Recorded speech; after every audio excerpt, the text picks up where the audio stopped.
Hello friends, welcome back to our channel. சப்பாத்திக்கு எப்பயுமே செய்கிற கிழங்கு மசாலா இல்லாமல் இந்த காளான் மசாலாவை ட்ரை பண்ணி பாருங்கள். எக்ஸ்ட்ரா ஒரு சப்பாத்தி சேர்த்தே சாப்பிடுவீங்க. இந்த மசாலாவுக்கு தேவையான பொருட்களுடைய அளவுகளை நான் கமெண்ட்டில் பின் பண்ணி வைக்கிறேன், வீடியோலையும் மென்ஷன் பண்ணுறேன். இப்போ ஸ்டவ் ஆன் பண்ணி பேன் வச்சுக்கலாம், ஆயில் ஊற்றிக்கலாம். ஆயில் சூடானதும் கருவேப்பிலை, வெங்காயம் போட்டுக்கலாம். கொஞ்சமாக உப்பு, நறுக்கி வச்சிருக்கிற பூண்டையும் சேர்த்துக்கலாம்.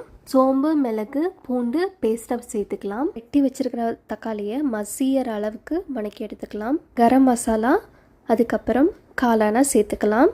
நல்லா மிக்ஸ் பண்ணதுக்கப்புறமா கொத்தமல்லி, உப்பையும் சேர்த்துக்கலாம். உப்பு, மிளகாய் பொடி, மல்லிப்பொடி, கொத்தமல்லி, பட்டர் எல்லாம் சேர்த்து வணக்கிக்கலாம். உங்களுக்கு தண்ணியாக தேவைன்னா கொஞ்சம் தண்ணி ஊற்றிக்கோங்க. மூடி வச்சு இறக்கிடுங்க. அவ்வளோதாங்க, காளான் மசாலா ரெடி ஆயிடுச்சு. சப்பாத்திக்கு இது ரொம்ப அட்டகாசமான டிஷ்ஷு. வீட்டில் ட்ரை பண்ணி பார்த்துட்டு எப்படி இருக்குன்னு கமெண்ட்டில் சொல்லுங்கள். தேங்க்யூ.